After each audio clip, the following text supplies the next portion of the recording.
तो यार एमसीयू अब कितना बदल गया है। 2018-19 में जब एमसीयू की हाइप सबसे ज्यादा थी, तब के टाइम पे अगर कोई बोल देता कि नेक्स्ट 3-4 साल में ही एमसीयू में eternity, lady death, living tribunal और फ्रैंकलिन रिचर्ड्स जैसे ओवर पावरफुल लोग दिखने वाले हैं, तो मानना काफी मुश्किल होता। लेकिन नहीं, अब ये सब एमसीयू का ही पार्ट है और फैंटास्टिक फोर से फ्रैंकलिन रिचर्ड्स भी एंट्री मार लेगा। बट आज बात करने वाले हैं हम लोग थैनोस के क्रश की यानी लेडी डेथ की, जो कि एगाथा एलोलोंग के 7th एपिसोड में रिवील कर दी गई। वैसे पता तो हम लोगों को पहले से ही था, टॉयज और एक्शन फिगर से लीक हो ही चुका था कि रियो विडाल ही लेडी डेथ है, जिस पर अब ऑफिशियली मोहर भी लग गई है। तो ये 7th एपिसोड काफी नॉन लीनियर तरीके से बनाया गया था, जिसका मेन फोकस लिलिया कॉल्डेरू थी। एपिसोड जब शुरू हुआ तो मुझे लगा कि यार लास्ट के 2-3 एपिसोड्स हैं, कुछ इंपॉर्टेंट चीज दिखाना, अच्छे सीक्रेट्स रिवील करना, केवल लिलिया पर ही फोकस मत करना। बट भाई साहब, तुम मुझे सेंटिमेंटल बोल सकते हो, लेकिन जिस तरह से इस एपिसोड ने फियर ऑफ डेथ, डेस्टिनी और पासिंग ऑफ टाइम को एक्सप्लोर किया और क्लोजर एक एक्सेप्टेंस के साथ दिखाया, मुझे काफी ज्यादा अच्छा लगा। पूरे सीजन में लोग केवल बिली, एगाथा और रियो विडाल को इंपॉर्टेंट मान रहे थे,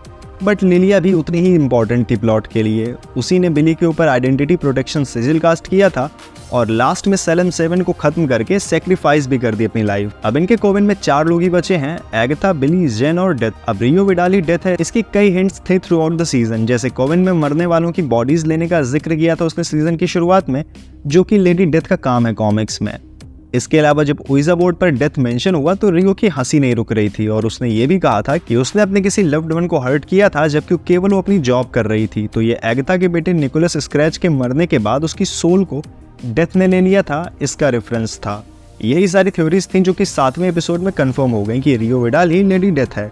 अब लेडी डेथ मार्वल कॉमिक्स में बहुत बड़ी कैरेक्टर है, जो काफी बड़ी स्टोरी लाइन्स का पार्ट भी रही है। एमसीयू के लिए काफी स्टोरी चेंज कर दी गई इसकी, बट आगे एमसीयू के लिए काफी इंपॉर्टेंट होने वाली है। मार्वल कॉमिक्स में इटर्निटी के साथ, जिसकी थॉर लव एंड थंडर से एंट्री हो चुकी है, डेथ उसके साथ यूनिवर्स की सारी लाइफ की अदर हाफ ऑफ पावर का सुपरविजन करती है। मार्वल यूनिवर्स की ये यमराज सारी नेचुरल और अननेचुरल डेथ्स को ओवरसी करती है। लेडी डेथ का जब भी जिक्र होता है थैनोस के साथ, उसके रिश्तों की भी बात जरूर होती है। अपना मैड टाइटन लेडी डेथ से पागलों की तरह प्यार करता है और इस दीवानगी की सारी हदें तब पार हो गई थी जब डेथ को इम्प्रेस करने के लिए थैनोस ने इन्फिनिटी स्टोन्स कलेक्ट किए ताकि वो आधा यूनिवर्स खत्म करके डेथ को गिफ्ट दे सके। एमसीयू में प्लॉट चेंज कर दिया गया था, लेकिन थैनोस की जिंदगी तब भी झंड ही रही। यूनिवर्स का भला करने के लिए अनहोनी बनकर आया और आधा यूनिवर्स खत्म भी कर दिया, लेकिन वो भी एवेंजर्स ने टाइम ट्रेवल करके चेंज कर दिया, जिसके लिए बेचारे थैनोस को 2 बार मरना पड़ा।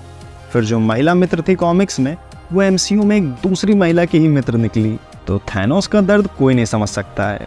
वैसे लेडी डेथ का और डेडपूल का भी काफी तगड़ा कनेक्शन रहा है कॉमिक्स में, जिसने थैनोस को नाइटमेयर्स दिए थे। तो फ्यूचर में मार्वल ऐसा कोई कनेक्शन एमसीयू में दिखाता है या नहीं, ये देखना इंटरेस्टिंग रहेगा। अब अभी जिस तरह से एगाथा ऑल अलोंग की स्टोरी आगे बढ़ी है, उस हिसाब से डेथ ही इस शो की प्राइमरी विलेन होने वाली है, जिसका रियल मोटिवेशन लास्ट 2 एपिसोड्स में और भी क्लियर होगा, क्योंकि सेलेम 7 तो अब लिलिया के सैक्रिफाइस की वजह से बची नहीं है। तो अब काम खराब करने की जिम्मेदारी रियो विडाल यानी लेडी डेथ के ऊपर ही है। अभी ये एपिसोड मेरी उम्मीद से ज्यादा अच्छा था, जिसका क्रेडिट जाता है लिलिया कॉल्डेरू की स्टोरी को। लिलिया अपनी नॉन लीनियर जर्नी को एक्सेप्ट करती है, जो उसे इस फाइनल मोमेंट तक लीड करती है, और इतने सालों के जो विजन्स थे, उन्हीं की वजह से वो विचेस रोड के ट्रायल को पास कर पाई और अपने कवन के लोगों की जान बचा पाई। ऐसा करने में वो अपनी डेस्टिनेशन यानी डेथ तक पहुंच गई, जिसको उसने एम्ब्रेस किया और खुद को सेक्रीफाइस भी किया सेलेम 7 को मारने के लिए, ताकि वो अपने फ्रेंड्स को बचा सके। पूरे एपिसोड का जो सबसे अच्छा मोमेंट मुझे लगा वो बिल्कुल लास्ट वाला था, जहां यंग लिलिया अपने टीचर के ऑपोजिट बैठी थी और एपिसोड की एंडिंग का डायलॉग बोलती है, लेट अस बिगिन, जो कि शो करती है कि ये उसकी जर्नी की शुरुआत थी, जो कि अब कंप्लीट हो चुकी है। अब लिलिया की पावर यही थी कि टाइम का फ्लो उसके लिए नॉन लीनियर था। वो अपनी लाइफ के फ्लैशेस एक्सपीरियंस करती थी, पास्ट और फ्यूचर के, जिस वजह से उसको सारे इवेंट्स की इंट्यूशन होती रहती थी, जिसको वो टैरो कार्ड रीडिंग से एक्सप्लेन करने की कोशिश करती थी। बट लास्ट तक ये सारे गैप्स और पीसेस एक साथ फिट हो गए और लिलिया को अपनी पावर्स और अपनी लाइफ के असल मायने भी समझ में आ गए। अब नेक्स्ट वीक लास्ट 2 एपिसोड्स एक साथ रिलीज होंगे, तब इस उतार चढ़ाव भरे शो का पर्पस भी समझ में आएगा। सब बचे हुए लोग विचेस रोड के ट्रायल को कंप्लीट करने के बाद क्या क्या चाहते हैं वो भी रिवील होगा। बिली और टॉमी का रियूनियन होगा या स्कारलेट विच के रिटर्न की कुछ हिंट मिलेगी। कौन कौन मरेगा या एगाथा अपने कवन के मरे हुए लोगों को भी जिंदा करवाएगी।